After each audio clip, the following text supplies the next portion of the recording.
水のいろんな形が集まってシアター4オール文字黒い直線からラーニングが現れる。シアターフォーオールラーニングへようこそ。これからある作品を感じたり解釈したりするためのウォーミングアップを始めます。クエスチョン、作品を感じ考えること。クエスト、考えたことを行動に移すこと。この2つの Q を持ってお楽しみください。今日のクエスチョンは、あなたにとって言葉にしたくなる体験とはどんなものですか？です。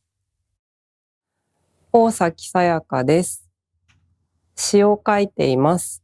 詩人と呼ばれています。毛利優子です。美術家です。現代アートの分野で活動しています。今回は、シアターフォーオールで、IO というインスタレーション作品を再展示して、そこに大崎さやかさんをお迎えして一緒に映像作品を作っていろんな方に鑑賞してもらいたいなと思っています。作品はどうやって作っていますか？詩を書くときはそもそもはその自分の周りにいろんなことが起こってて、でその出来事を自分がこう書き留めておかないと他の人はみんな忘れちゃうんじゃないかなっていうようなことがあると、詩にしてるような気がするんですけど。私もちょっと近くて、自分からこう表現として絵筆を取ったり、粘土をこねたりっていうよりも、普段から例えばちょっと気になるもの、例えば照明のライトだったりとかあとはスピーカーとか、スピーカーって言ってもちっちゃいラジオのスピーカーもあれば大きい放送に使うスピーカーもあって、そういった道具とあとそこから出てくる要素みたいなことが気になったら貯めていって、でスタジオではアトリエというか作業場の中ではそういった道具を組み合わせたりして面白いことができないかなっていうのが最初のスタートラインかもしれない。そもそもその道具が気になるってことが多いんですか？最初は道具が気になるっていうのがちょっとドローイングみたいな気になる言葉を集めるっていうのも近いのかもしれないんだけど、気になったらとりあえず持って帰ってお家で何が作れるかなってことを考えるところから始まります。私にとっては道具っていうのは本当に言葉だけなので、そのこと以外あんまり何も考えなくていいというか、逆になんだけどその毛利さんが作るものっていうのは機械で動かしているものがいろいろあったりとか、でもそれがその見てる人からはどういう仕組みで動いてるかっていうのが分からなかったりすることも多くて、なのでその機械でアートを作るっていうのがどういうことなのかが私にはちょっと分からないんですけど、どういうふうに作って機械今みたいに例えばモーターとかセンサーとか使って作品作るスタイルになったのは結構15年とか20年近い歳月をかけて行き着いている、今でも更新している状態なんだけど、そもそものきっかけは秋葉原のジャンク屋さんとかに安いスピーカーを探しに行ったのがきっかけで、スピーカーって結構高級品で、遊びたくても遊べない道具だったんだけど、ジャンク屋さんだと100円とか200円とかで売ってたりするから、そういうのを買ってきては分解して遊んでたんだけどジャンク屋さんはスピーカーだけじゃなくてこんなモーターとか1000円で売ってたり、あとは変わったスイッチとかも売ってたりしてて、結構そういうのを興味があるままに集めていって、でそれでスタジオでこう試しに組み合わせて作ってみよう、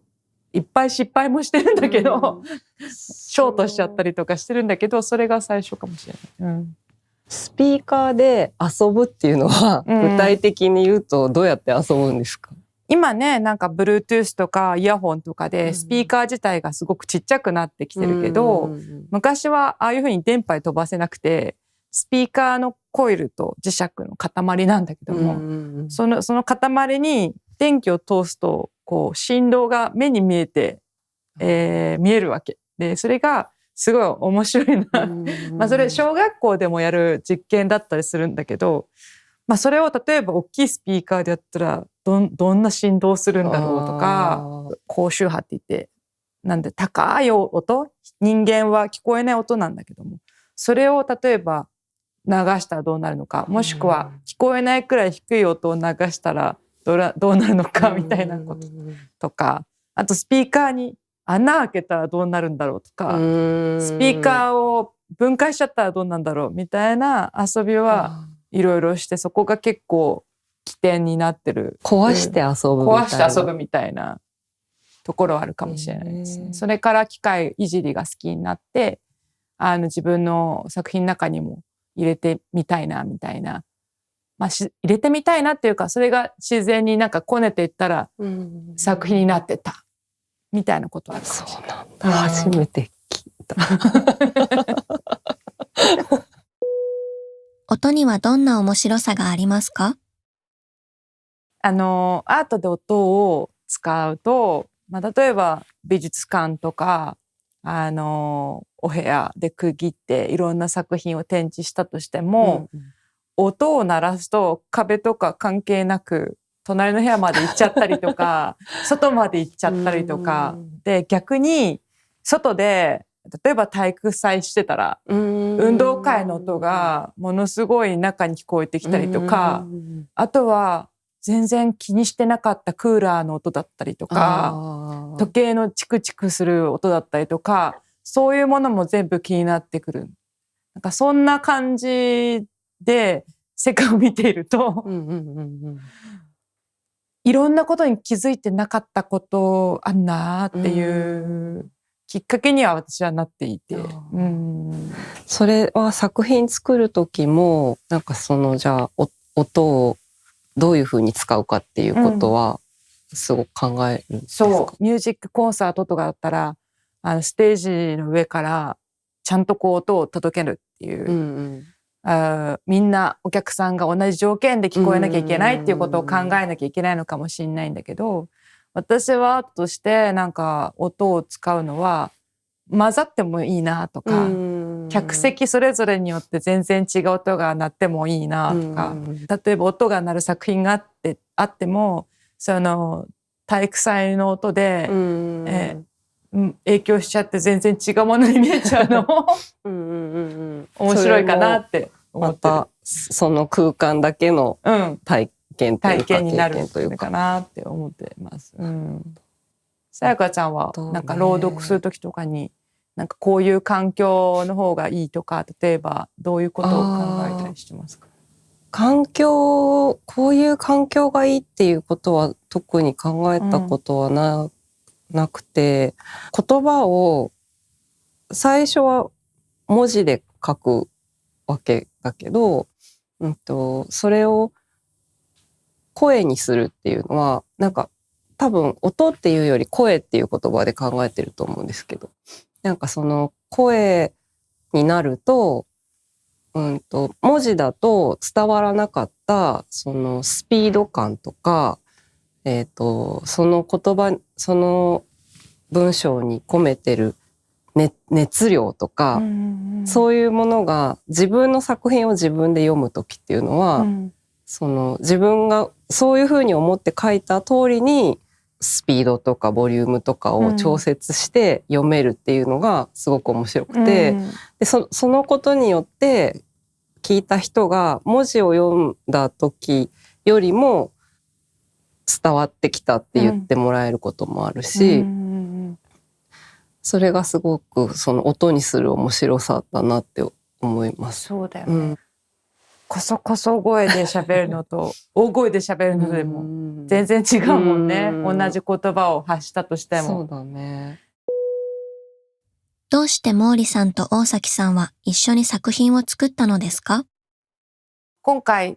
シアター・フォー・オールのお話もらった時に、私の作品の中にはもの自体じゃなくて時間軸で変化していく風景だったりとか、音だったりとか、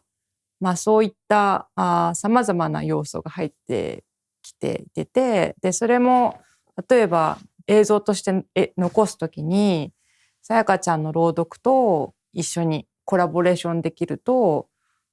解説とは違ったその鑑賞のガイド、になるんじゃないかなっていうのを想像して今回声掛けをしてみました。ありがとうございます。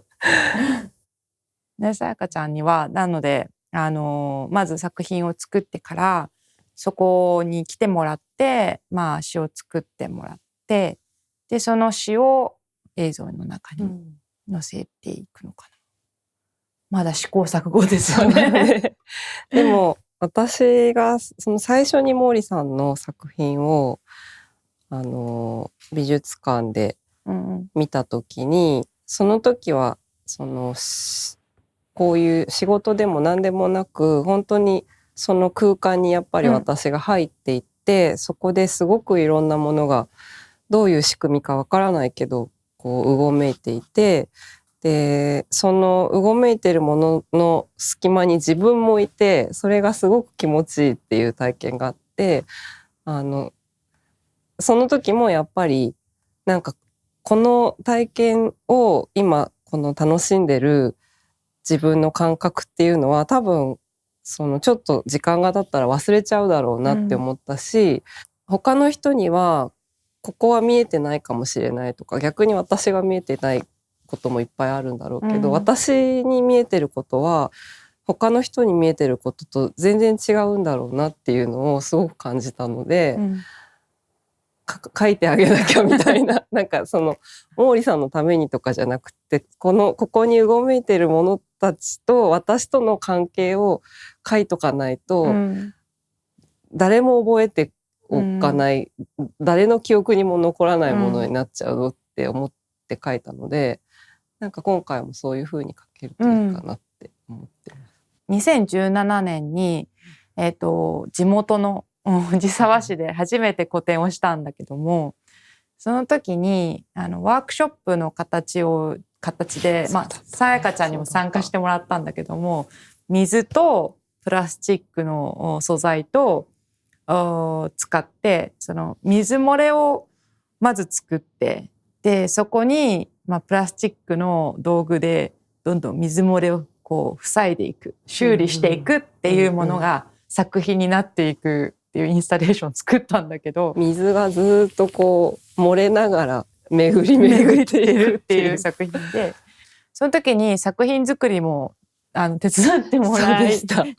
いながら詩も作ってもらったんだよね。そうなんかその時は本当にその作品を作ってる間、ずっとそのポンプのジュッジュッジュッっていう音が聞こえてて、もう頭の中が完全にそのリズムに支配されていて、なのでなんかやっぱり言葉を考える時も、そのリズムからなんか抜け出せないから、もう逆にそのリズムを使っちゃえみたいな風に思って書いた作品。こんな風にインスタレーションの風景が見えるのかっていう、文字として面白かったし、音としても面白い詩だなっていう風に思った。作品のタイトルは、あれは漏れ漏れバリエーションズっていうタイトルにして、で漏れ漏れは本当に水が漏れるの漏れ漏れもあるんだけども、ちょっとこうフランス語っぽく書いてるのはアモーレも入ってるっていうのを知らなかった。その時の漏れ漏れのための詩っていうのを書いたので、読みます。君の頭の上を水が流れてゆく。君の頭の上から水がぽたり落ちる。君は水を見上げ、そして思う。水のための新しい道を作ろう。重力に逆らって狭い管を遡り、進む通路を自分で選んで、水は君の隣を走ってゆく。君は水に少し場所を譲る。君の肌で少し受け止めもする。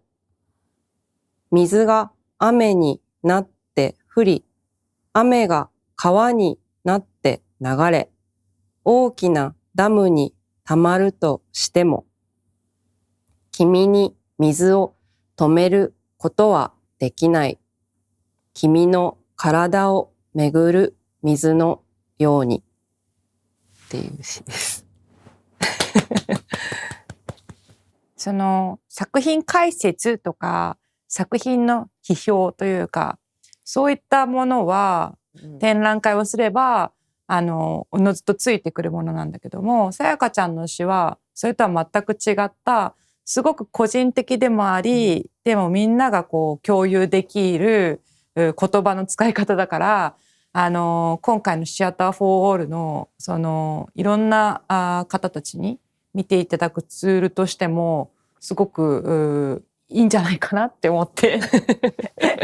想像しています。でも初めてちゃんとこういうふうに映像にしようと思っているよね。そうだね。すごいドキドキしドキますね。ドキしますね。今日のクエスチョンは、あなたにとって言葉にしたくなる体験とはどんなものですか？です。クエスチョンを持って作品に向かったとき、どんな驚きやワクワクがあなたを待っているでしょう？アーティストや学者の視点、ユニークな表現や感じ方に触れたとき、あなたの中の未知の扉が開かれるかもしれない。さあ、大人も子供も張り切って作品鑑賞から広がる世界に心を澄ましてクエストしよう。文化庁シアターフォーオールラボオールバイプリコグ